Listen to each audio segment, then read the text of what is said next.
하고 여러분 안녕하십니까? 향유학 강의를 진행하고 있는 대관이대학교 향산업전공 교수 박찬익입니다.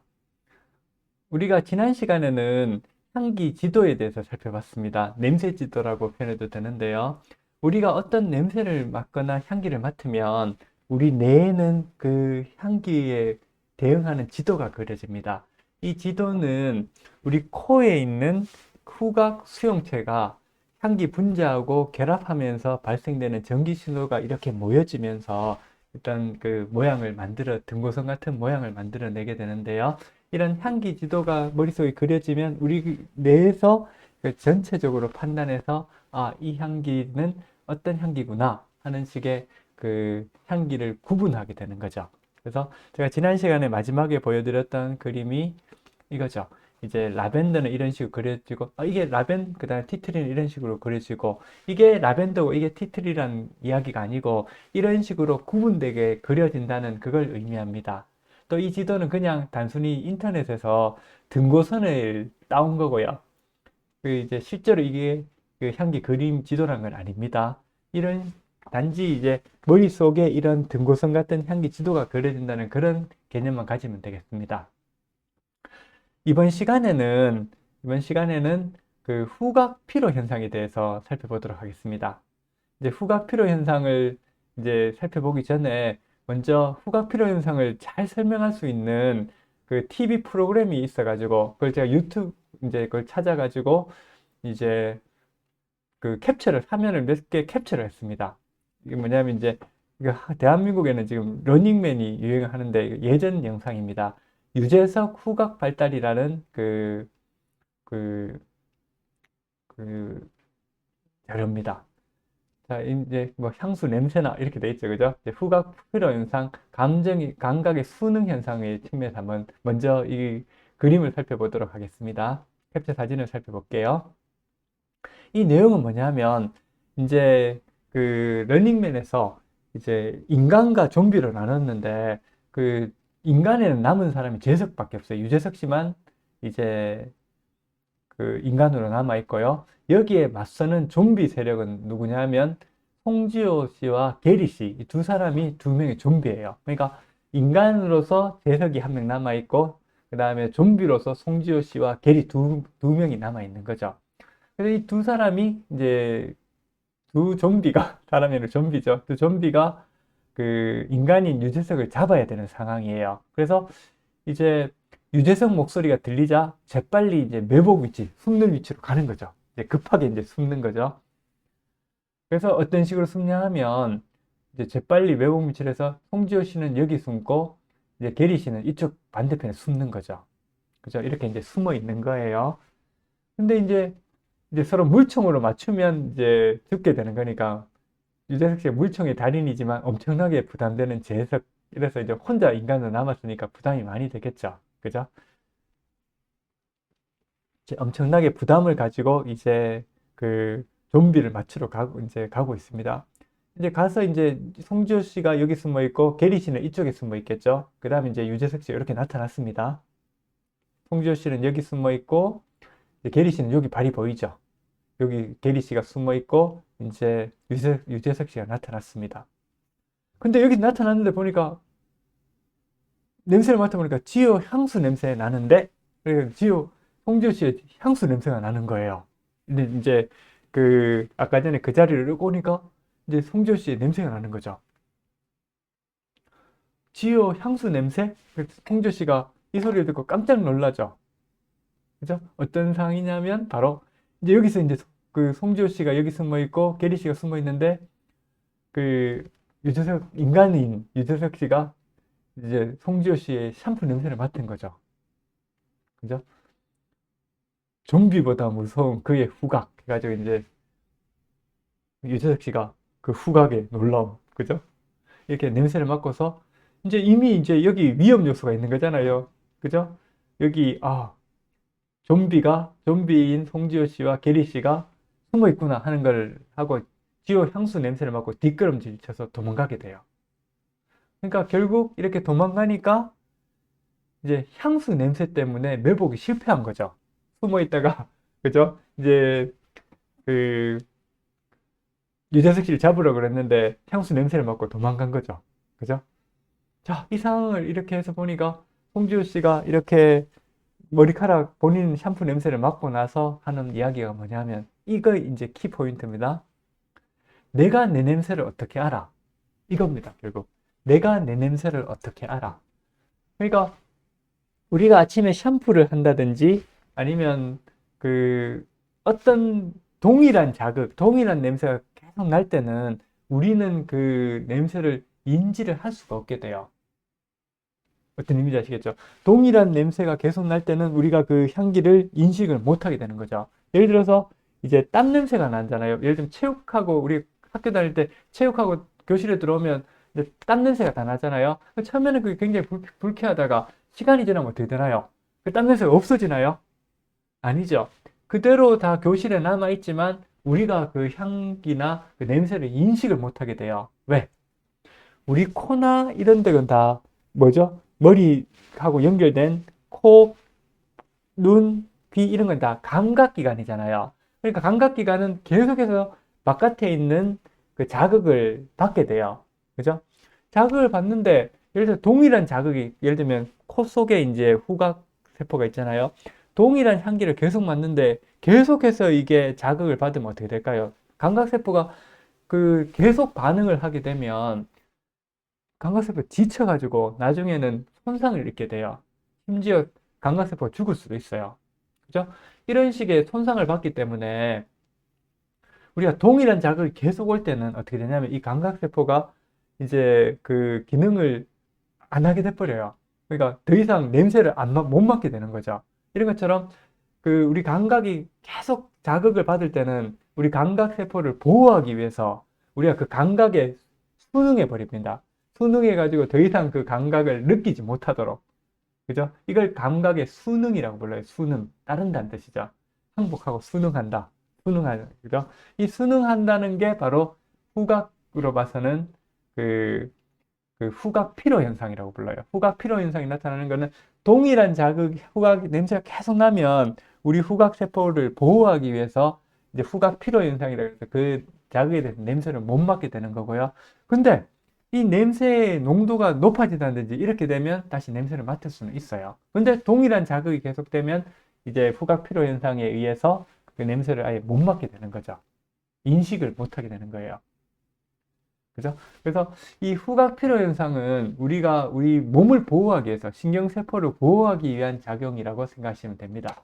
자, 이걸 후각 피로 현상이라고 그러죠. 그런데 자, 그 후각 피로 현상이 나타나면 냄새를 못 맡게 되잖아요. 그러면 우리가 아로마 테라피 같은 걸 하면 이제 그 아로마 향기를 계속 맡잖아요. 그러면 일정한 시간이 지나면 어떻게 되나요?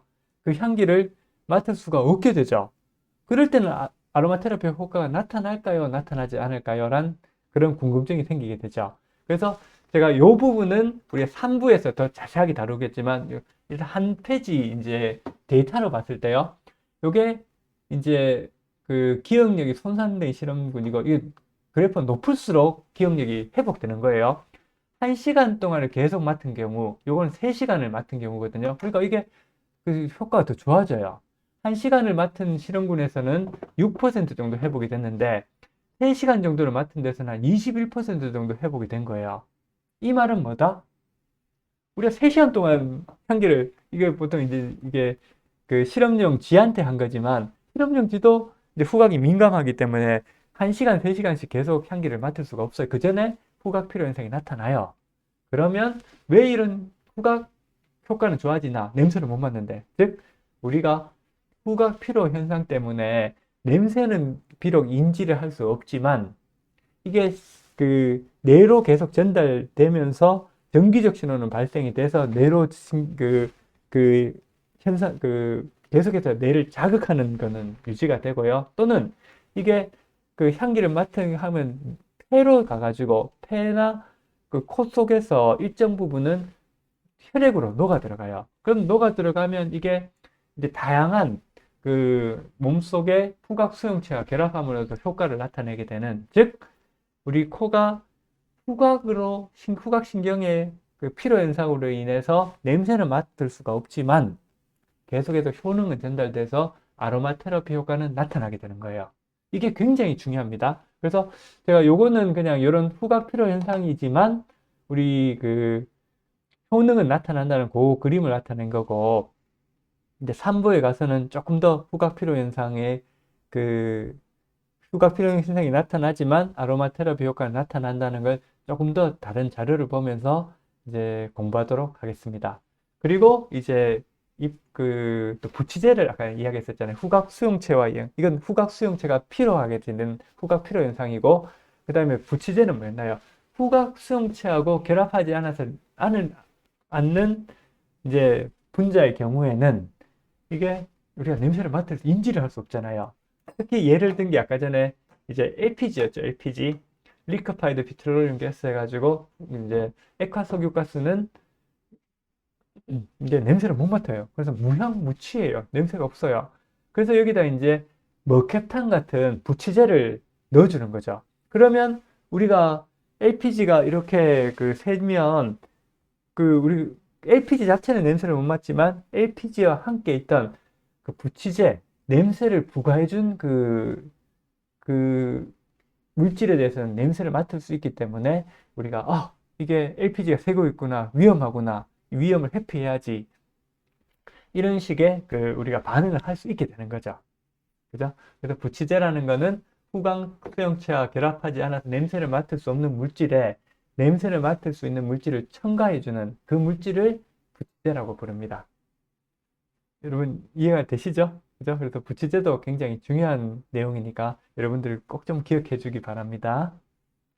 자, 이제 후각 수용체와 관련된 내용을 말씀드렸습니다. 이제 이런 후각 수용체가 결합하면 다양한 효과, 뇌에 이제 뭐가 전달되는, 뇌에 이제 전기적 신호가 이렇게 전달돼 가지고 이게 뇌 다양한 효과를 나타낼 수가 있거든요. 우리 몸속에서 마찬가지고 이런 효과를 나타내는 게 바로 아로마 테라피라고 이야기했죠. 그죠? 아로마 테라피와 아로마콜로지를 우리가 현대적으로 해석하고 생활 속에 활용하는 부분을 한번 검토해 봄으로써 이 검토한 내용을 이제 구체적으로 어디에 적용할 것인가가 3부에 연결이 되도록 이제 제가 요 장은 이제 설명을 드리도록 하겠습니다.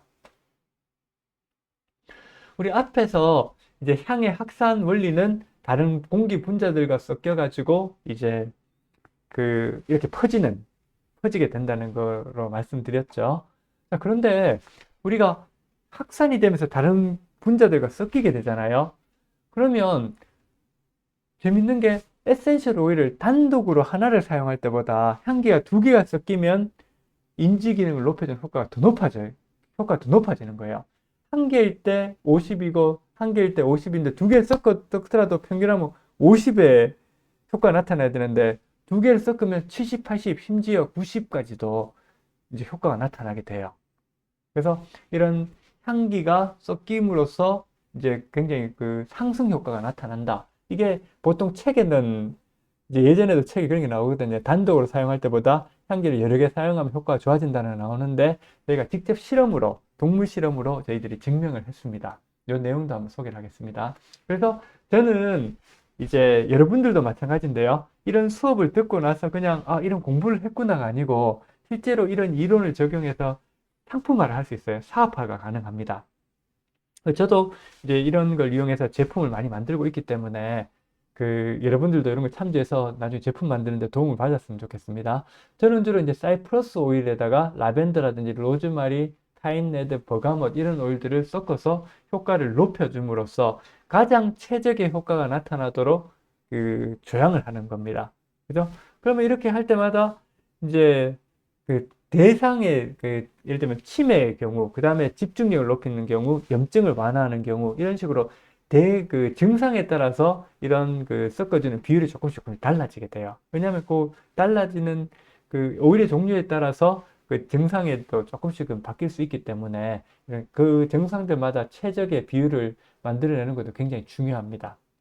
그래서 이런 식의 어떤 에센셜 오일이나 이런 향기 분자를 이용해서 치유하는 이런 거를 아로마 테라피라고 부른다고 했죠. 그죠? 그래서 주로 이제 이게 아로마 테라피라는 이름은 가타포사에 의해서 붙여졌고요. 주로 천연 에센셜 오일 향 자체를 이용한 치유 행위와 천연 에센셜 오일과 함께 물리적 행위를 같이 병행하는 치유 방법을 아로마 테라피라고 부릅니다. 그래서 우리가 후반부에는 우리가 마사지 같은 걸 하면서 아로마 테라피를 행할 때 과연 이게 에센셜 오일이 피부에 침투가 돼서 좋아지는 건지 아니면 다른 방식에서 좋아지는 건지에 대해서도 제가 간단하게 설명을 드리도록 하겠습니다.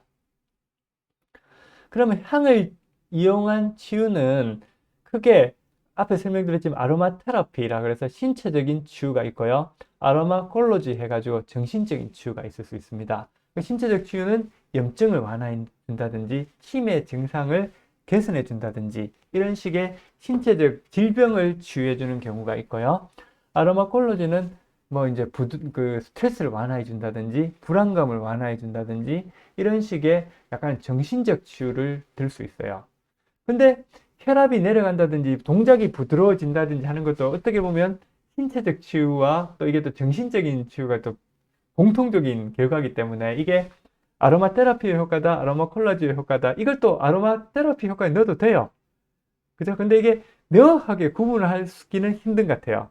그죠? 물론 뭐 스트레스 완화나 불안감 이런 마음의 심리적인 것만을 아로마 콜로지로 볼 수도 있고 요거와 연계해서 혈압이 내려가고 부드러운 동작이 됨으로써 긴장감이 완화되는 걸 이제 유도해 내는다면 이것도 아로마 콜로지의 효과로도 볼 수 있지만 어쩌면 요거는 어떤 신체적인 아로마 테라피로 봐도 무방합니다. 그죠? 그래서 이제 아로마 테라피와 아로마 콜로지 영역을 나누는데 그 경계는 그렇게 명확하진 않다. 그리고 그렇게 또 치유만 되면 되지.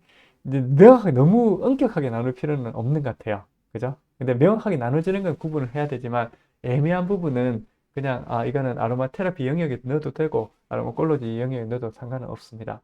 그리고 보통 보면 이런 아로마 테라피나 아로마 콜로지는 그 에센셜 오일, 즉 식물성 천연 향료를 이용해서 주로 많이 치유 행위를 하고요. 또 그 합성 향료는 대부분 다 사용 안 하는 게 좀 추세입니다. 그런데 합성 향료의 경우에도 우리가 실험을 해보면 일정 부분 치유 효과가 나타나요. 근데 그 예를 들어서 치유 효과가 천연 향료의 경우에 100이라고 하면 합성 향료의 경우에는 한 50, 60 정도로 좀 떨어집니다. 그렇지만 효과는 있다. 근데 그 천연 향료에 비해서는 효과가 낮다. 또 한편으로는 합성 향료의 경우에 농도가 높아지면 두통을 유발하는 경우가 빈도가 굉장히 높아진다. 이런 단점이 있기 때문에 그 합성 향료도 일정 부분 효과가 나타나지만 주로 아로마 테라피와 아로마 콜로지에 활용하는 것은 다 천연 향료를 주로 활용을 한다. 이렇게 여러분 생각하시면 될 것 같습니다. 그리고 이제 에센셜 오일과 물리적 요법을 병행하는 경우 에센셜 오일 흡입에 서로 흡입하여서 이제 치유 효과가 높아질까? 아니면 마사지 피부 속 오일 흡수를 통한 치유 효과가 높을까? 그죠?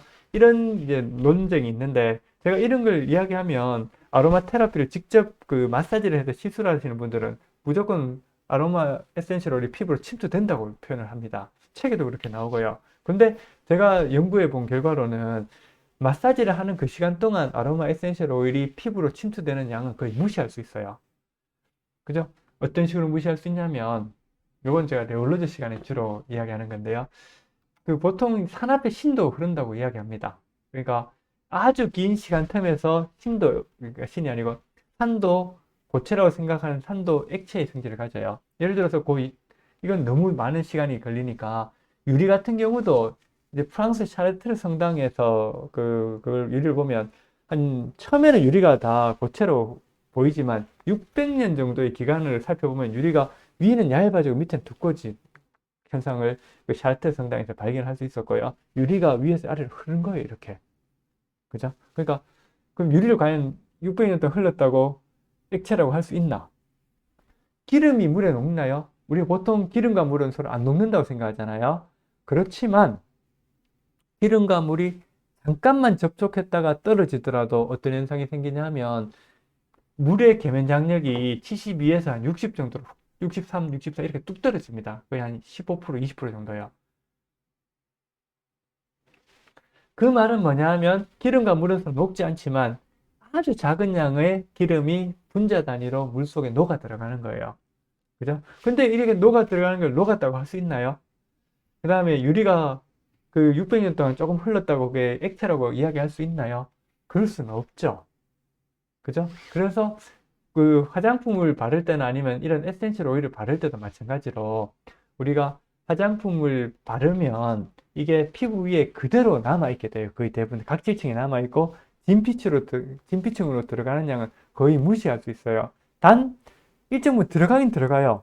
왜냐하면 이것도 화장품을 바르면 화장품 성분이 피부에 바른 거는 농도가 높고 진피나 이런 데는 농도가 낮잖아요. 그러니까 이게 확산에 의해서 일정 부분 들어갈 수는 있습니다. 근데 그 들어가는 양이 예를 들면 주름 개선이라 그래가지고 주름을 뭐 한 달 만에 몇 달 만에 이제 개선해주고 또 미백이라 그래서 몇 달 만에 피부를 하얗게 만들어주고 이런 정도로 효과를 나타낼 정도의 양은 들어갈 수가 없어요.